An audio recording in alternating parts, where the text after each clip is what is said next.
ربیع الاول کا مہینہ شروع ہو چکا ہے۔ اس مہینے کو مسلمان عقیدت و احترام کی نگاہ سے دیکھتے ہیں۔ اس میں چراغاں ہوتے ہیں، جلوس نکلتے ہیں، فیرنی تقسیم کی جاتی ہے اور میلاد کی محفلیں ہوتی ہیں۔ یہ سب درست ہے، ہمیں یہ کرنا چاہیے کیونکہ یہ مہینہ پوری انسانیت کے لیے اہم ہے۔ ہمارے نبی صلی اللہ علیہ وآلہ وسلم اس مہینے دنیا میں تشریف لائے تھے، اور ہمارے نبی صلی اللہ علیہ وآلہ وسلم صرف مسلمانوں کے لیے نہیں بلکہ یہ پوری انسانیت کے لیے رحمت بن کر آئے۔ اللہ تعالیٰ نے حضور صلی اللہ علیہ وآلہ وسلم کی آمد کو انسانوں کے لیے اپنا احسان قرار دیا ہے۔ آپ صلی اللہ علیہ وآلہ وسلم انسانیت کے لیے کتنا بڑا احسان ہے، ہمیں یہ سمجھنے کے لیے قبل از اسلام اور بعد کی تاریخ کا مطالعہ کرنا ہوگا۔ حضور صلی اللہ علیہ وآلہ وسلم کی رحمت کسی خاص وقت اور قوم کے لیے نہیں تھی۔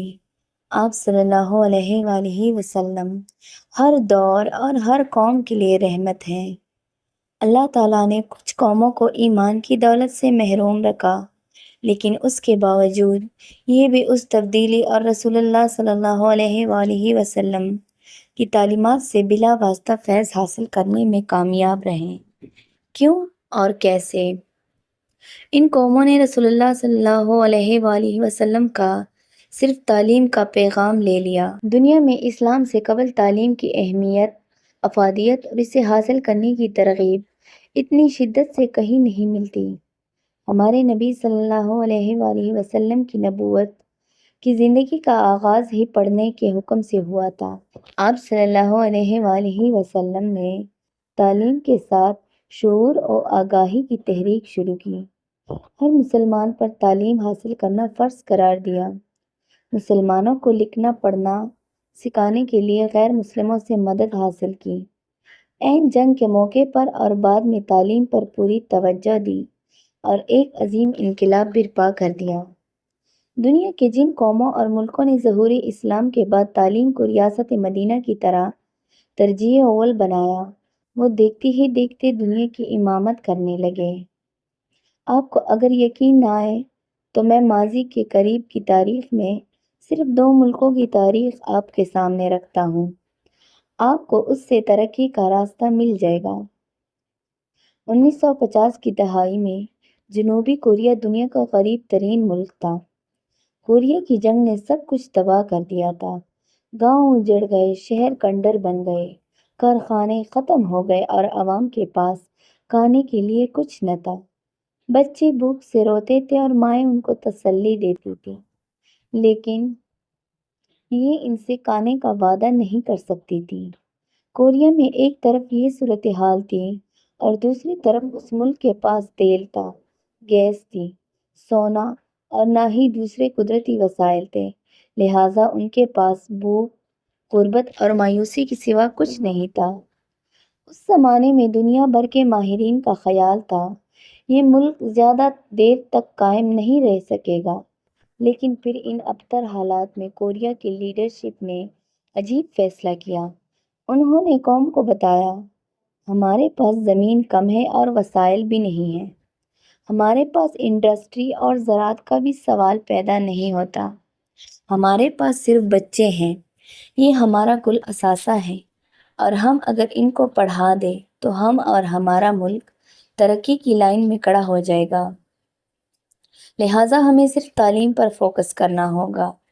حکومت نے اس کے بعد ملک میں ایک تحریک چلا دی، ہر بچہ اسکول جائے گا، امیر ہو یا غریب، تعلیم حاصل کرنا ضروری ہوگا۔ اساتذہ کو تربیت دی گئی اور تعلیم کا نظام سخت اور معیاری بنا دیا گیا۔ اس کے بعد حکومتیں بدلتی رہی لیکن پالیسی نہ بدلی، سیاست کے رنگ بدلتے رہے لیکن یہ فیصلہ مستقل رہا، اور اس فیصلے نے کوریا کی قسمت بدل دی۔ وہ بچے بڑے ہوئے، تعلیم نے ان کی سوچ بدل دی، یہ محنتی اور نظم و ضبط کے پابند ہو گئے۔ 1980 کی دہائی میں صرف 30 سالوں میں کوریا کی شرح خواندگی 100% ہو گئی۔ ان بچوں نے آگے جا کر سیمسنگ، ہنڈائی اور LG جیسے برانڈ متعارف کروائے، اور یہ برانڈ ہمارے گھروں اور ہاتھوں تک پہنچ گئے۔ آپ جب یہ سطور پڑھ رہے ہوں گے تو عین ممکن ہے سیمسنگ کا موبائل آپ کے ہاتھ میں ہو یا آپ کے گھر میں LG کی اسکرین نصب ہو اور آپ ان پر یہ سطریں پڑھ رہے ہوں۔ یہ ہے کورین حکومت کے ویژن کا نتیجہ۔ آج جنوبی کوریا دنیا کی 10 بڑی معیشتوں میں شامل ہے اور یہ صرف اور صرف تعلیم کی دین ہے۔ آپ اب سنگاپور کی کہانی سنیے۔ یہ 1965 کی بات ہے۔ ملائیشیا سے ایک چھوٹا سا جزیرہ الگ ہوا۔ دنیا اسے ماہی گیروں کی بستی کہتی تھی۔ وہاں صنعت تھی، نہ وسائل اور نہ معیشت۔ بے روزگاری کا یہ عالم تھا۔ نوجوان ہاتھوں میں کشتیوں کی رسیاں پکڑ کر پورا دن گاہکوں کا انتظار کرتے رہتے تھے، لیکن انہیں کام نہیں ملتا تھا۔ لیکن پھر ایک رہنما ان کی رہنمائی کے لیے آگے بڑھا اور اس نے نئی نسل کو تعلیم دی اور ہنر سے جوڑنے کا فیصلہ کیا۔ اس نے کہا، ہمیں کوئی وسائل، بیرونی امداد اور زمین نہیں چاہیے، ہمیں صرف تعلیم بچائے گی۔ اس نے نئی زبان سیکھنے پر زور دیا، نظام تعلیم کو میرٹ کی بنیاد پر قائم کیا، نوکریاں میرٹ پر دیں، سفارش اور کرپشن کا دروازہ بند کیا، اور پھر ان فیصلوں کے رنگ نظر آنے لگے۔ صرف 30 سالوں میں سنگاپور ماہی گیروں کی بستی سے ایک ترقی یافتہ ملک بن گیا۔ آج سنگاپور ایک عالمی مالیاتی مرکز ہے اور اس کا پاسپورٹ دنیا کا طاقتور ترین پاسپورٹ ہے۔ آپ اب پاکستان کے حالات کا جائزہ لیجئے۔